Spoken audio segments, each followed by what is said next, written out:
তোমায় একটা কথা বলতে এলাম শাম্মা। দেখো, একটা পরিবারে এরকম ছোটখাটো ঝামেলা ঝঞ্ঝাট সবসময় লেগেই থাকে। তুমি সমুদ্রের বড় ঢেউ একলাতে পার হয়ে যেতে পারো শাম্মা, কিন্তু অশান্তি ভরা এই সংসার সমুদ্র পার হওয়া কিন্তু অত সহজ কথা নয়। বিশেষ করে আমাদের মতন মধ্যবিত্ত পরিবারে, যেখানে চিৎকার চেঁচামেচি, কটু কথাবার্তা, মান অভিমান থেকে চরম অশান্তি সবটাই স্বাভাবিক। আমিও তো সেটা মেনে নেওয়ার চেষ্টাই করছি কাকু। কিন্তু সেই মানিয়ে নিতে গিয়েই যে তুমি কষ্ট পাচ্ছ শাওন, আসলে তোমার ব্যক্তিত্ব, তোমার বড় হয়ে ওঠার পরিবেশটা তো এমন ছিল না। তাই এই পরিবারে এই মানিয়ে নেওয়াটা তোমার কাছে একটা বড় চ্যালেঞ্জের মতো। কিন্তু সেই চ্যালেঞ্জে তো হার মানলে চলবে না, ভেঙে পড়লে চলবে কি করে শাওন? কিন্তু আর কত সহ্য করব বলো তো কাকু?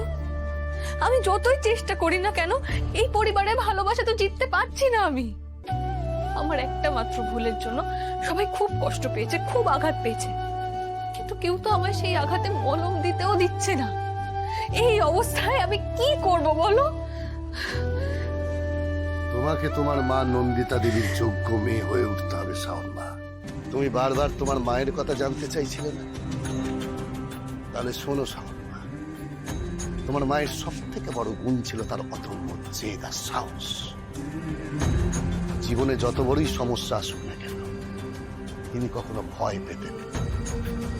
হয়তো এমন কোন পরিস্থিতি যখন আর কিছু করার নেই, সব শেষ হয়ে গেছে, তখনও তিনি বলতেন, আমি কখনো হার মানব না। কিন্তু তার মন ছিল ফুলের মতো, কিন্তু সেই মন দৃঢ় করে যখন তিনি কোনো সিদ্ধান্ত নিতেন, সেটা উনি করেই ছাড়তেন। মনে একবার জেদ জেগে উঠলে তার সেই নরম ফুলের মতো মনটা ইস্পাতের মতন বজ্র কঠিন হয়ে উঠত। সাহস, ধৈর্য আর সহ্য শক্তি দিয়ে উনি ঠিক ওনার লক্ষ্যে পৌঁছতেন। সেই বীরাঙ্গনার রক্ত বইছে তোমার শরীরে শাওন, তাই এই লড়াইটা তোমাকে লড়তে হবে, আবার লড়াইটা জিততেও হবে, বুঝেছ?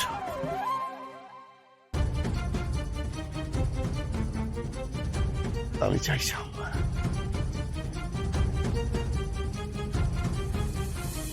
কাকু ঠিক বলেছে,